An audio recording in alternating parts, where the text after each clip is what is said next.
she wakes up and she says, we need to dig in the basement below their house. And they take shovels into the basement of their house and they dig. And it was true. They find a skeleton. There's a body buried in their basement. Trying to go to sleep, and then there's a big shadow person, like very aggressive. And he just said, you know what? I'm not sleeping here. He just left. I laid down there, and all I could see in my mind was the outline of Arjuna's puppet and the Kawi. I could hear the Kawi and just see in my mind the puppet was just like vibrating, like and I opened my eyes, it was gone. Closed my eyes immediately. It came back, the image of Arjuna's puppet in my brain. Tokoh-tokoh wayang itu ada seperti Bagong, Semar, Garan itu berbaris semua masuk ke kamar, ke ruangan tempat wayang-wayangnya kakek itu disimpan.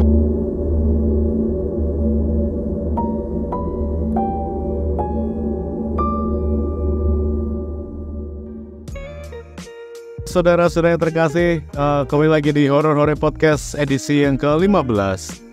Jadi di Horor Hore Podcast ini tidak sendiri, dan ini merupakan edisi spesial karena ini adalah edisi Halloween, yang juga kami saat ini juga ada Halloween party juga di rumah teman, dan kami ingin merayakan. Dan dulu juga sempat bermain gamelan juga, dan seperti gamelan X, dan nanti kapan-kapan kita akan bahasnya. Oke. Daniel, kita sudah siap untuk mendengar ceritamu. Hey everybody, hope you're doing well. So, I have a story about a haunted house in a town in California called Santa Cruz. It's an old town. It has a college and a beach. Very touristy. There's a lot of young people on an old history. I have friends that used to go to college there, and they used to live in this house. And everybody that I know, my brother, my friends, people that have stayed in the house for a visit or a sleepover, have had crazy, scary, spooky stories happen to them. A lot of them involve what you would call shadow people, where all you see is just a black outline of a person. Like, you think like, hey, who is that, you know? But there's nobody there, and it's just like a shadow standing at the foot of your bed. So there were a lot of us. One time we had a long weekend. We were staying in the house, like 5 people, and there was a lot of strange experiences there. There were usually the shadow people experience is associated with like a sleep paralysis. Sometimes when you're like half asleep, kind of awake, and you see like, who is that? What is that? It was very rare that when you're fully awake that you experience that. So there was an experience. We were staying in the house, and we slept like 2 or 3 nights. The first night, my friend was like, hey, who's there? There's like somebody standing there. And he thought it was somebody else, and all of a sudden they're behind them, and there's this shadow like this. And my friend's like, oh, this is so scary. So we all go to sleep, and I didn't know this until the next morning. So we all wake up, and my friend said, hey, what happened to you last night? You in the middle of the night, you woke up from a dream, you know, like in the movies.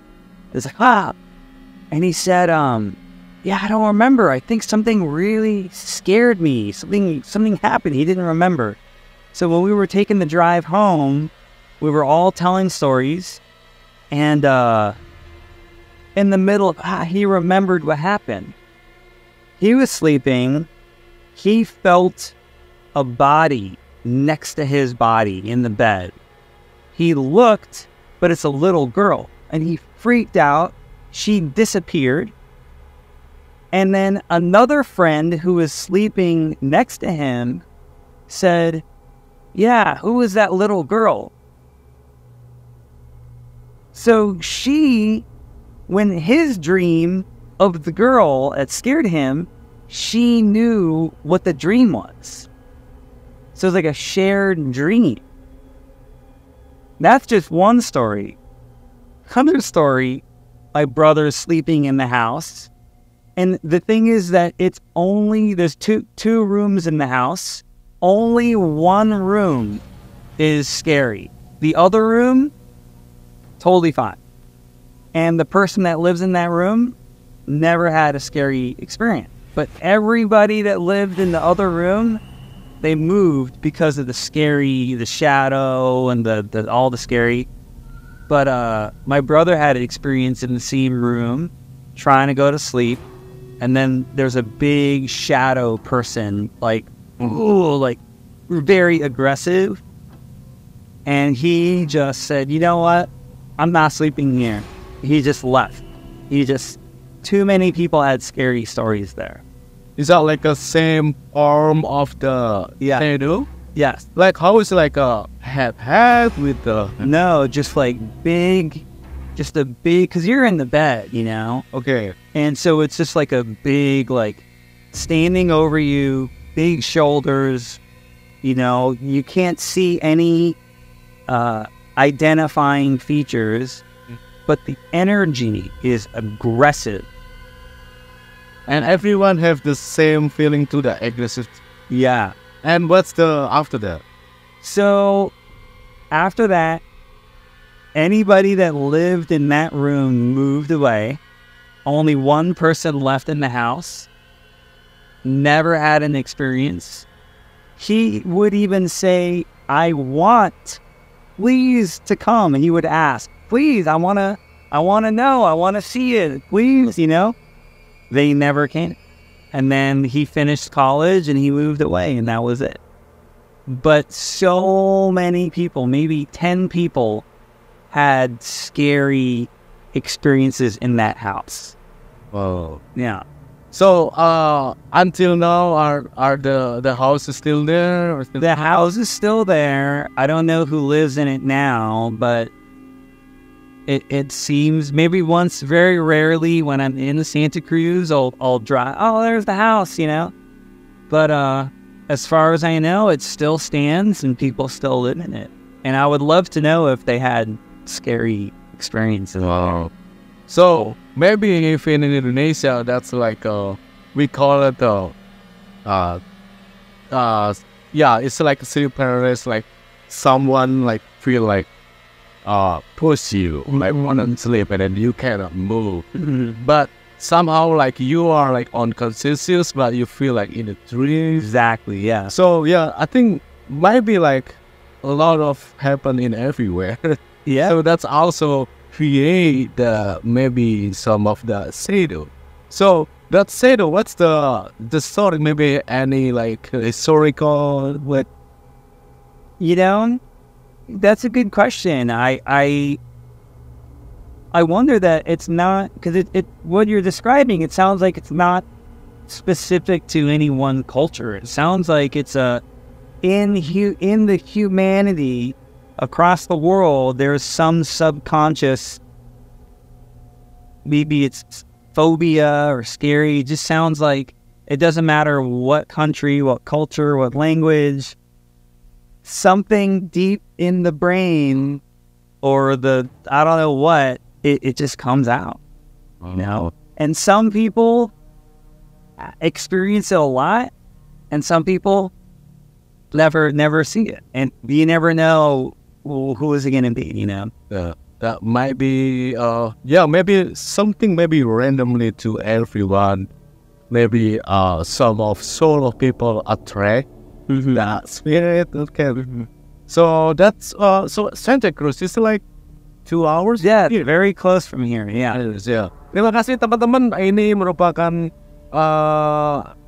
cerita yang pertama. Nanti akan ada teman-teman yang lain nih yang akan bergantian. Dan thank you so much, Daniel. Thank you for coming.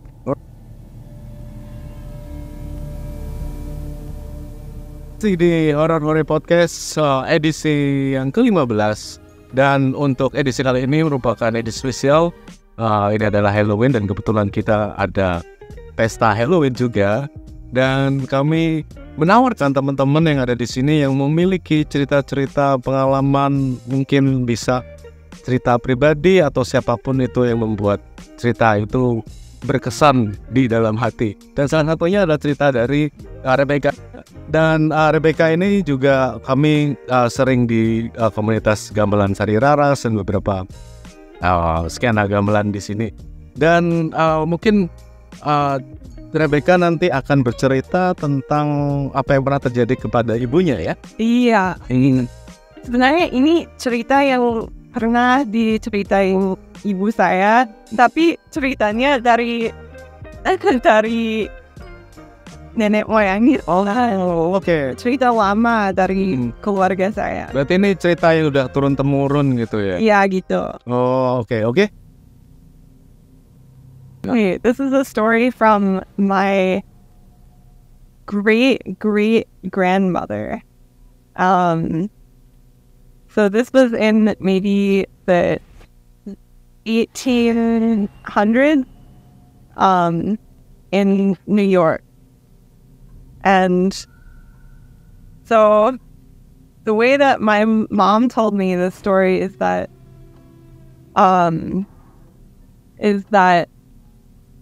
my great-grandmother had a dream one night that there was a skeleton in her basement in her house. So she told her daughters, she was living, I think she was a widow. Her husband had already passed away and she lived with her 2 daughters. And she wakes up and she says, we need to dig in the basement below their house. And they take shovels into the basement of their house and they dig. And it was true. They find a skeleton. There's a body buried in their basement. Is that still like solid bone or skeleton, or they are The skeleton, it was old. It was already decayed. Yeah. That's the whole story. I have another one. Oh, well, okay. Now, what about that skeleton? That is there some of spirit of this skeleton maybe there? Oh no, but I think the horror part of that story is that she had this dream and she knew it. Like that the spirit must have been somewhere like where it communicated with her, so she had this dream and knew that there was a body that needed to be, like, I think they buried it, they gave it a proper burial somewhere else that wasn't in their house. And where is it? This is in New York. In New York. Oh, Yeah. Oh, okay. Not in the city, like somewhere in the country. I have another story that's not really a ghost story, but it's a story. It's a kind of creepy story about death. All right. It sounds creepy. All right, let's try. Yeah. What's the next one? Okay. Okay. So I grew up in. My parents were the caretakers of a cemetery. Mm-hmm. So we knew all of the people who managed the funerals, or like people who did all of the burials in the town. And the town I grew up in had a paper factory. We used to go there when we had school projects to get cardboard, like to get stuff for making school projects. My sister had a school project where she needed to make something big. We went to the paper factory to get some cardboard. We picked up a box. We brought it home. And we look at the box. And we look at the name on it. The name was my father's distant relative. Whoa. It was his. He was sent from across the country. His body was sent in this box, and it ended up in the factory, and we just happened to get it from my sister's project, and he didn't even know. It was like, because his father had been married before, so it was like a step relative. Like they didn't know each other because it was a different family, but he knew the name. So he found out only from this box. He found out that this relative had passed away, and that yeah. Wow. Kebetulan sekali. Kebetulan sekali. Karena orang-orang semua di kampung situ bawa sampah kardus ke sana, ke pabrik. Dan untuk didaur ulang gitu. Oke, jadi ini benar-benar random ya, sangat tidak ini ya. Iya, jadi mungkin the funeral home, or the whoever was, they just took the box there. I guess they took all our boxes there, and we just happened to pick up this box because it was a really big box. Ada pernah nggak kamu memiliki pengalaman di funeral home, terutama pada saat itu? Sebenarnya saya belum pernah masuk ke funeral home. Padahal saya banyak pengalaman dengan, karena di sini funeral is like an industry. There's a lot of like in the cemetery where I grew up, there's a lot of like the funeral home comes and they bring the hearse, which brings the coffin, and then they coordinate, like it's just a lot of coordination, and so I would meet them, but I've never been inside a funeral home. Oh, oke. Tapi kamu familiar dengan seperti itu ya, karena pernah di situ. Wow, oke. Dan masih di Horor Hore Podcast yang ke-15. Kira-kira mungkin nanti buat teman-teman yang terlewatkan nanti bisa disimak di siaran langsung siaran ulang di kanal YouTube Gana Raditya. Baik, Rebecca, terima kasih banyak atas ceritanya. Ini merupakan edisi spesial, edisi Halloween. Nanti kita akan mencari narasumber berikutnya ya. Oke, thank you Rebecca. Cari orang yuk. Oke, gak apa-apa ini, masih nggak tahu deh. Oke, next one. Siapa yang madam? Anyone? So we are in the passion. I get like, Yeah, it's hard. I can do it. But then help for my story or what? Oke, sambil cari.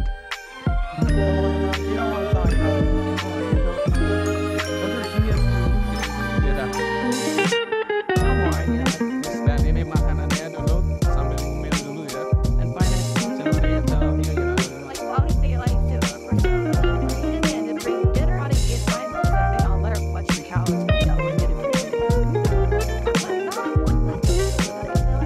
Baik.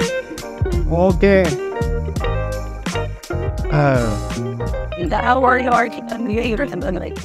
Apa kabar? Baik, aku hari ini agak flu ya. Kayaknya seru banget kalau tampil ini. Ya ini pun tadi juga spontan ya. Jadi pas di tempat party gitu, ayo deh sekalian podcast aja gitu. Kebetulan ada beberapa teman yang mau ikutan. Dan nanti kita coba lagi ya. Nanti sambil aku lagi. Karena ini edisi Halloween ya, jadi kita sepintas keluar saja. Ada? Oke, siap. Oke, ada Katy yang ini Katy yang akan ikut gabung. Silakan Katy. Alright. Selamat Ini live. Ya, sudah like sekarang. Oke. Nah, Katy ini sekarang bersama Danisa. Danisa adalah co-host dari Horor Hore Podcast. Horor Hore. I'm barista. Horor Hore Podcast yang ke-15.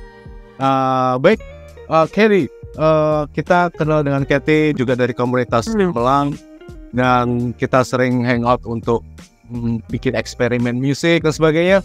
Dan mungkin ada cerita horor, silakan wherever you like, with English or bahasa, kamu bisa cerita. Saya bisa bahasa Indonesia, tapi untuk cerita ini saya akan pakai bahasa Inggris supaya bisa mengekspresi sekali. So this story is it's not a ghost story, but maybe a little bit spiritual. So I studied wayang. I studied wayang Bali, and I had always heard that when you study Kawi, I heard from the Bapa homestay saya that he that's like, oh well, when you study Kawi, it can make you crazy. Begitu. So I was like, okay. I thought if I study Bahasa Kawi, it can make me crazy. Okay, I don't know what that means. I don't know what that means. Yeah. And later, I started studying wayang, and the first piece of text that I studied was the opening text for the wayang. It's called the Penyacaparwa. Very important piece of text. It's when the dalang is warming up his voice. And so at that point, I already I studied the cerita Arjuna Tapa or Arjuna Wiwaha if you're in Bali. So I studied this story, and I had already been working with the puppets. I'd already been like belajar gerakan wayang from Arjuna, khusus untuk Arjuna, and then so that night, because my teacher was like, well, you should come study at night, so you can use the coconut oil lamp. So you can use the traditional lamp and learn the lamp. And I said, okay, we'll do that. It's like, and then you can stay at my house after, and you can sleep at my house. It's like, okay. And then so that night, he's like, okay, I'll teach you your first Kawi, the Penyacaparwa, that night. And then I went to sleep, and the thing is I couldn't sleep. I laid down there, and all I could see in my mind was the outline of Arjuna's puppet and the Kawi. I could hear the Kawi and just see in my mind the puppet was just like vibrating, like and I opened my eyes, it was gone. Closed my eyes immediately. It came back, the image of Arjuna's puppet in my brain. And so I went walking around the property. I couldn't sleep. Like there was it was like in an old television, in a very, very old television, if you leave the television on long enough, the image that was there before becomes permanently burned into the television. That's what it felt like in my brain with Arjuna's shape, the shape of Arjuna. And so, and there was nothing I could do to shake it. And what was crazy is I was also hearing the Kawi for the very beginning, like the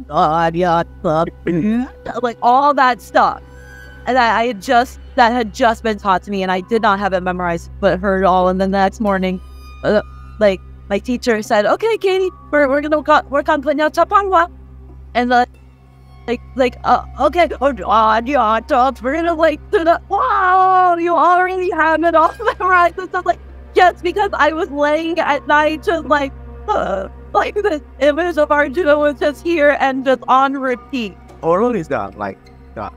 The section, like the text. Yeah, it's about, I think it's eight lines long. So I couldn't have memorized it before I went to bed. No way. But the next day, like I woke up, I was like, I know all this material, and Arjuna's been in my head. It's all been in my head. It was so. I think it was seperti initiation untuk saya untuk belajar wayang. Gitu, pikiran saya tentang itu, like, and it was like, oh, you have been open, like your portal to access like spiritual knowledge is now open. You are chosen one. This path, it is open for you. Wow, that's great. That's crazy. Sepertinya memang ini ya, ada beberapa memang di dalam wayang atau mungkin untuk melakukan laku itu ada banyak petunjuk gitu, dan salah satu petunjuk yang dialami dengan Kete itu mungkin seperti itu gitu. Danisa, kira-kira kamu mengingatkan dengan sesuatu kah, dengan bagaimana bisa mendapatkan petunjuk dari itu gitu? Aku dari ceritanya Mbak Kathy, actually my grandfather is Dalang too. Oh yeah? So my middle name is Sakuntala. That's awesome. Yeah. And my brother is Arya. Pokoknya nama-nama Sanskerta. Maybe I have experience like you when I was in Semarang, when I was live in Semarang city in Indonesia. You're from asal dari Semarang? Yes. Okay. Yes. So waktu itu kebetulan kakek saya juga mengoleksi keris, traditional weapon.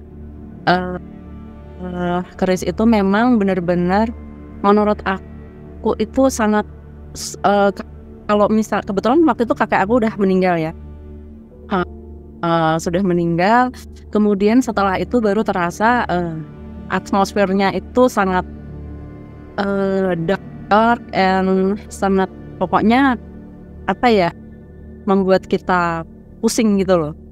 Ternyata memang keris itu ada perlakuan khusus, ada special treatmentnya gitu, kayak nggak bisa cuman dibiarin gitu aja.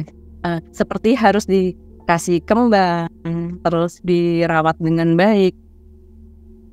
Dan kita juga nggak tahu waktu itu yang melihat sih sebetulnya bukan saya ya. Mungkin saya hanya ngerasa pokoknya setiap kali aku berada di rumah itu kayak feelingnya tuh not good gitu loh. Kayak selalu dihantui seram atau gimana. Nah, ada waktu itu adiknya nenek aku yang kebetulan sempat menemani nenek ya untuk tinggal sementara di rumah itu. Waktu itu sekitar jam 2 malam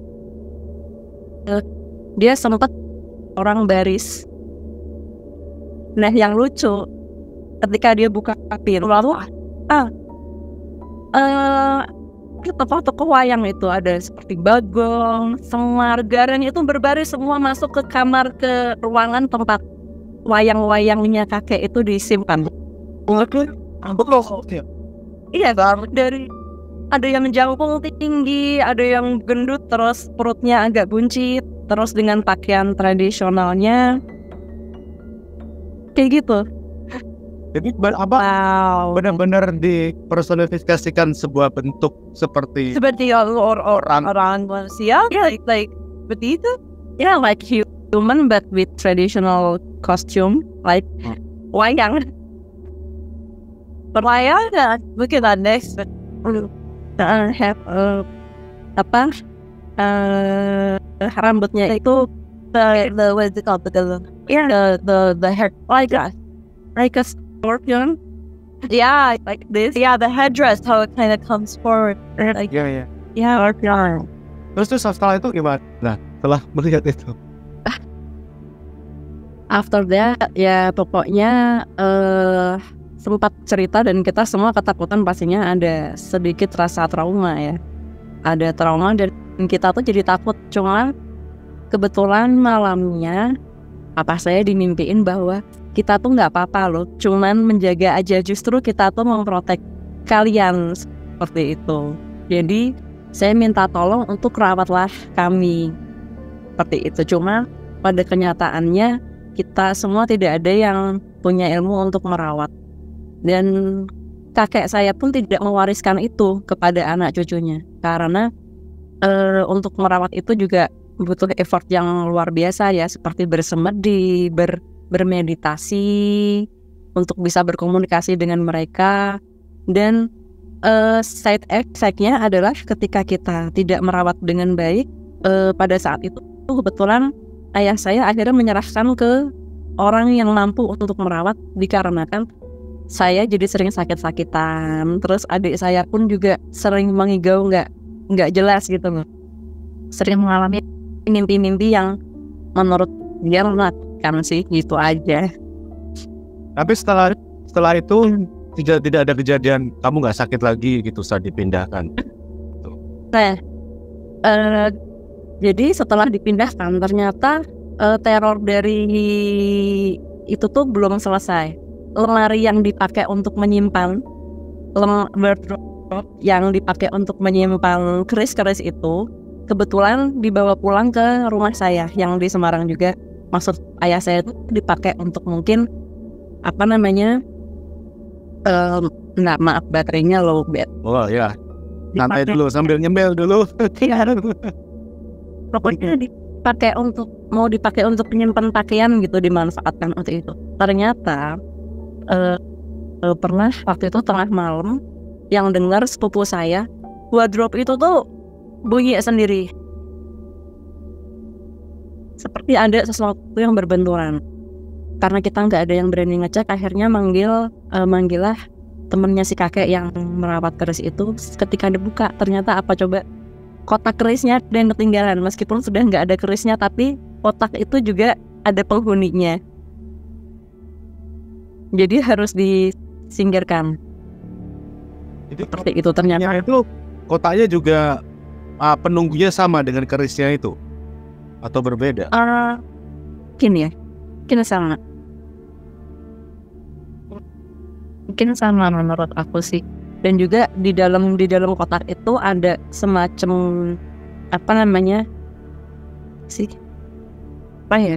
amulet jimat. Oh. Yang dibungkus pakai kain warna merah pada saat itu. Cuman kita nggak berani buka, nggak ada yang berani buka itu isinya apa sih. Cuman kalau kita pegang itu seperti entah itu mungkin seperti rempah kering ya. Terus gitu. Wah, menarik sekali itu, Danisa. Oke, mungkin Kathy ada cerita lagi atau saja ya. Dan itu tadi menarik itu dari respon dari Danisa dengan mungkin hampir sama ya dengan pengalaman mistis ya terhadap keris, dan itu memberi petunjuk untuk membuat menjadi dalang. Dan Kathy ini juga aktif di Harmonic Wayang Drive ya, mungkin Wayang Art. Harmonic Drive and Wayang Art. Dan mungkin teman-teman nanti bisa cek di Instagram mereka juga sedang melakukan project untuk berada di publik, untuk melakukan performance juga, nanti bisa cek juga ya. Oke, terima kasih banyak ya. Terima kasih banyak. Terima kasih. Thank you. Soal tadi itu menarik loh, kok bisa sosok wayang itu muncul kayak gitu. Iya, aku juga sebenarnya juga menurut aku itu menarik sih.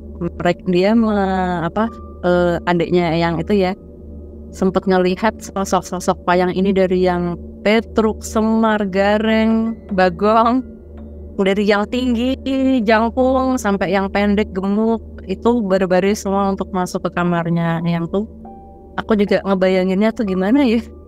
Oh, berarti itu kayak wayang orang gitu ya? Iya, kayak wayang orang. Tapi bentuknya aku tanya apakah bentuknya mirip? Ya like human, cuman dia pakai traditional costume seperti yang ada di wayang gitu. Terus sebenarnya kayak saya tuh pernah ngasih cerita ya, mungkin bagi sebagian orang yang mungkin tidak meyakini ini sih nggak apa-apa sih. Cuman kakek saya pernah bilang bahwa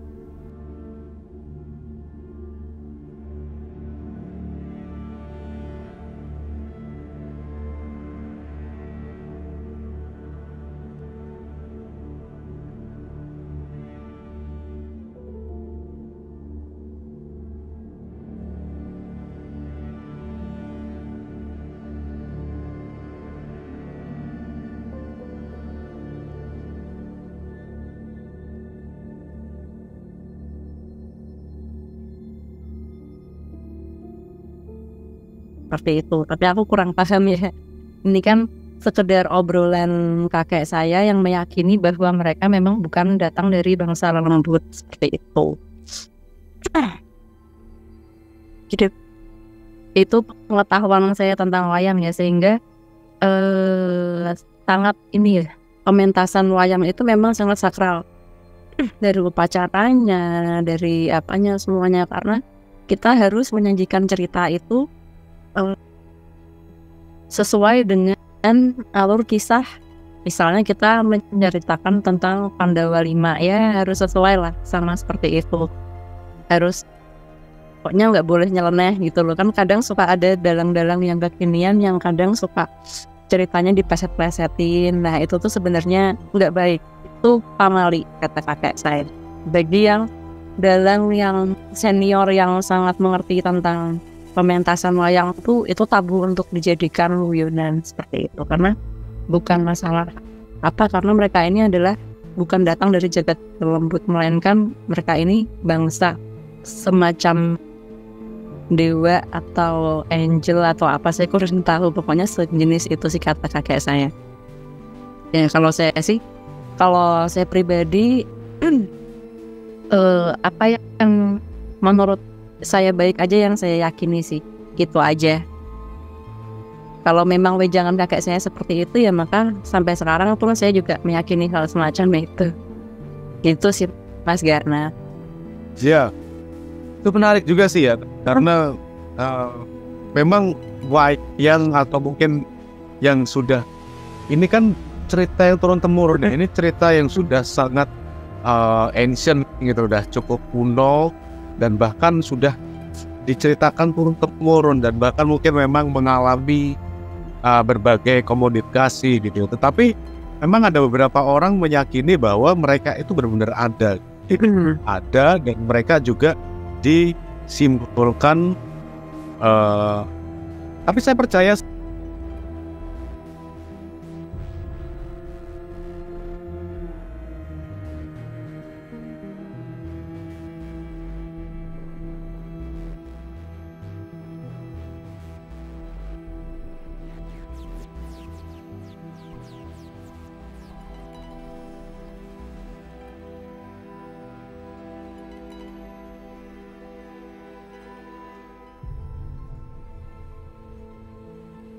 dan Betul. ada juga yang dari luar, tetapi banyak sih para leluhur yang mereka menggunakan supernatural di dalam. Jadi itu bukan dari luar. Kita sepertinya sudah tidak ada lagi karena sudah pada mabuk semua. Mungkin sambil aku cari. Mungkin kamu ada cerita, Danisa?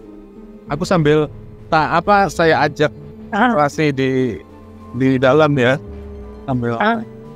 sambil cari-cari teman Mas Garna, nggak apa-apa. ya. Sebenarnya ada cerita lumayan seru sih, cuman sepertinya mungkin next aja kali ya, kita berempat. Thank you. Hot. Here's the thing. When you come back, would die. And it's not bad.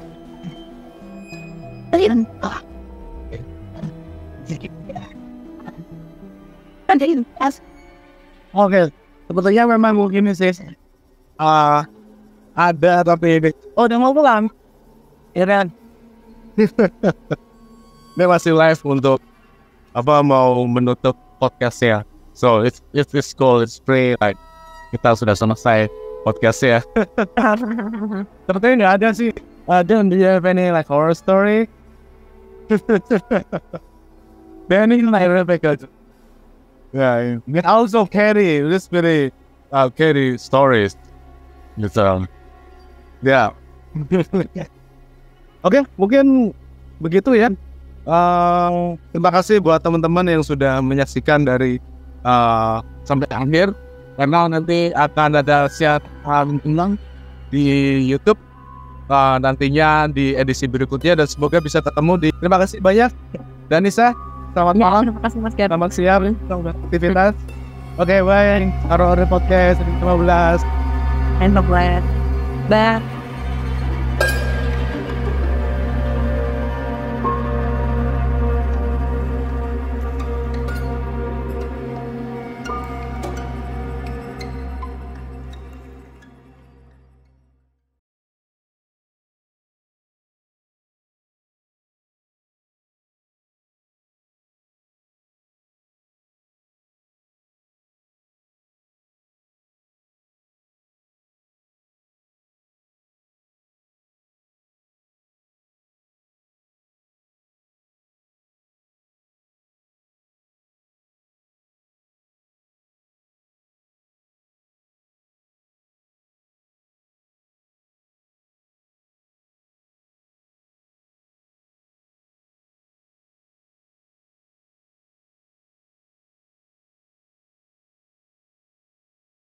Thank